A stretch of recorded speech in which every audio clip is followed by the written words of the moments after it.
बिस्मिल्लाहिर्रहमानिर्रहीम।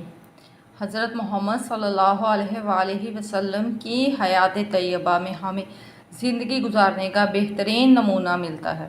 आपने जो आज से 1400 साल पहले फरमाया, साइंस अब इन पर सर्च करके इनको सही मानती है।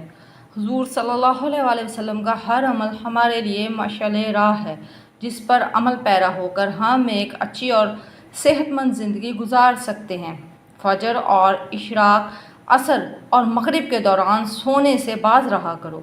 अब इस फरमान में बहुत सारे तिब्बी राज और हिकमत पोशीदा है। मसलन कुरान अर्ज़ पर फजर और इशराक के दौरान ऑक्सीजन की मिकदार सबसे ज़्यादा होती है।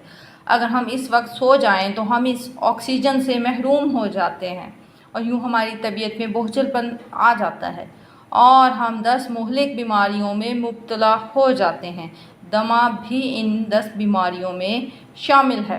आप सल्लल्लाहु अलैहि वसल्लम ने फरमाया, बदबूदार और गंदे लोगों के साथ ना बैठा करो। बदबू इंसान को डिप्रेस करती है, जबकि खुशबू तवानाई में इजाफ़ा करती है। यही तो वजह है कि सफाई को निस्फ़ ईमान फरमाया गया है।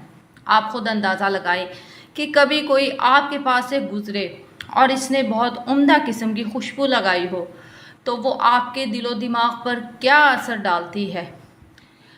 आप सल्लल्लाहु अलैहि वसल्लम ने फरमाया, इन लोगों के दरमियान ना सो जो सोने से कबल बुरी बातें करते हैं।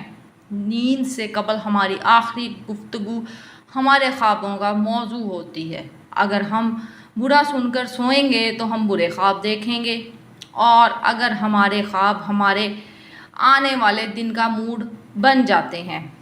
चुनाचे नींद से कबल हमारी आखिरी महफिल अच्छी होनी चाहिए ताकि हमारा अगला दिन भी अच्छा गुजरे। फिर आप सल्लल्लाहु अलैहि वसल्लम ने फरमाया, तुम बाएं हाथ से ना खाओ। दायां हाथ मस्बत और बायां मनफी होता है। जब हम हर काम दाएं हाथ से करते हैं तो हमारी मस्बत सोच मजबूत होती है और जब हम अपने पूरे बदन के काम बाएं हाथ से करते हैं तो हमारी मनफी सोच ताकतवर होती चली जाती है।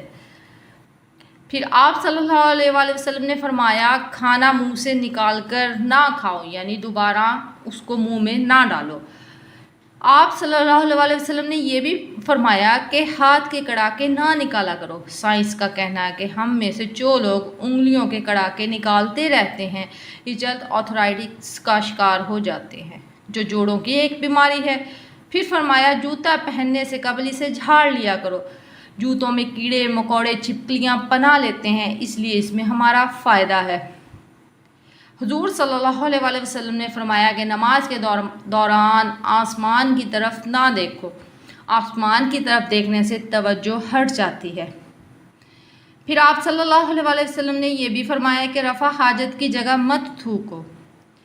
ये हुक्म अपने अंदर 2 हिकमतें रखता है। थूकने के बाद आने वालों को तकलीफ़ होती है और नंबर 2, टॉयलेट में लाखों किस्म के जरासीम भी होते हैं। जब हम मुंह खोलते हैं तो ये जरासीम हमारे मुंह में चले जाते हैं और ये हमें बीमार करते हैं। और जब हम बैतुल खला जाते हैं तो किरामन कातिबीन बाहर खड़े हो जाते हैं और हमारे बोलने पर इन्हें अंदर आना पड़ता है। इसलिए बैतुल खला में खामोशी से रहना चाहिए। लकड़ी के कोयले से दांत साफ़ ना करो। कोयले से हमारे दांत वक्ती तौर पर तो साफ़ हो जाते हैं लेकिन बाद में मसूड़े ज़ख्मी कर देता है।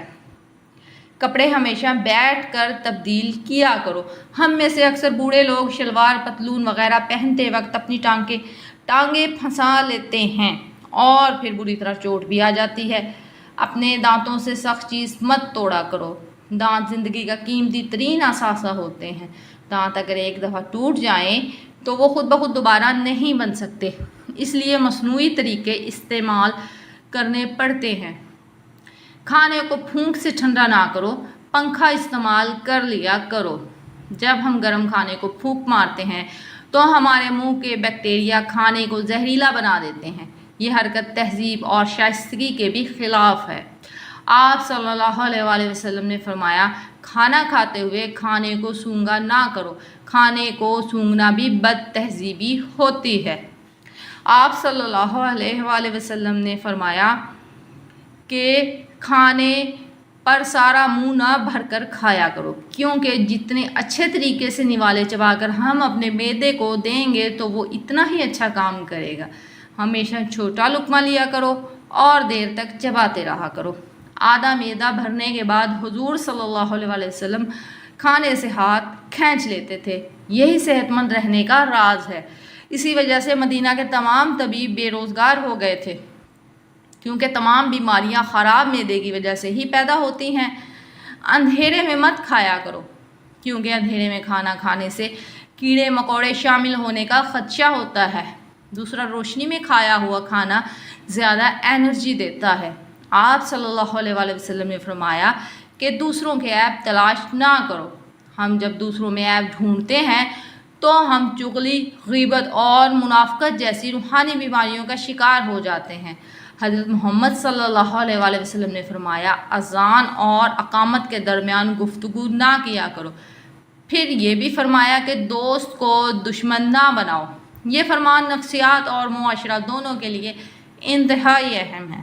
ہمارے دوست تمام کمزوریوں سے واقف ہوتے ہیں، اور جب وہ دشمن بن جاتے ہیں تو دنیا کے خوفناک ترین دشمن ہوتے ہیں۔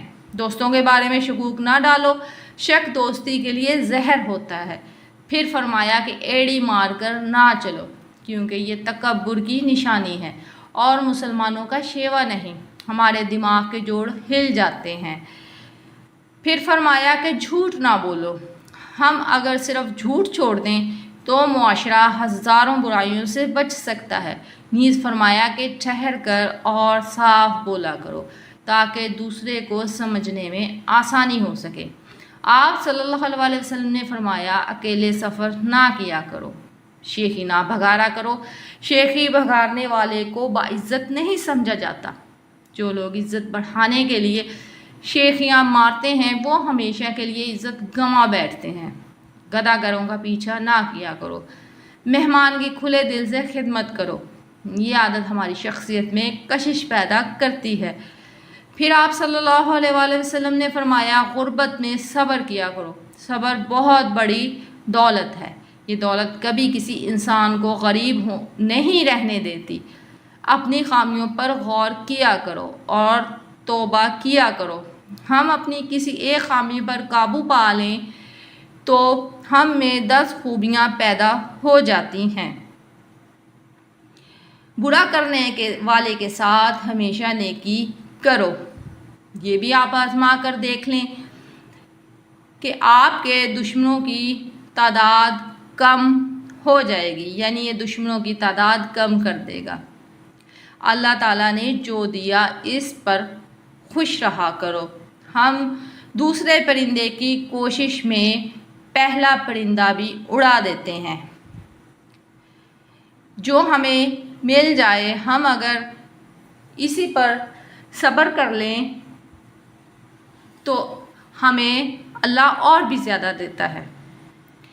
اور یہ منع فرمایا کہ زیادہ مت سو، نیند کی وجہ سے یادداشت کمزور ہو جاتی ہے۔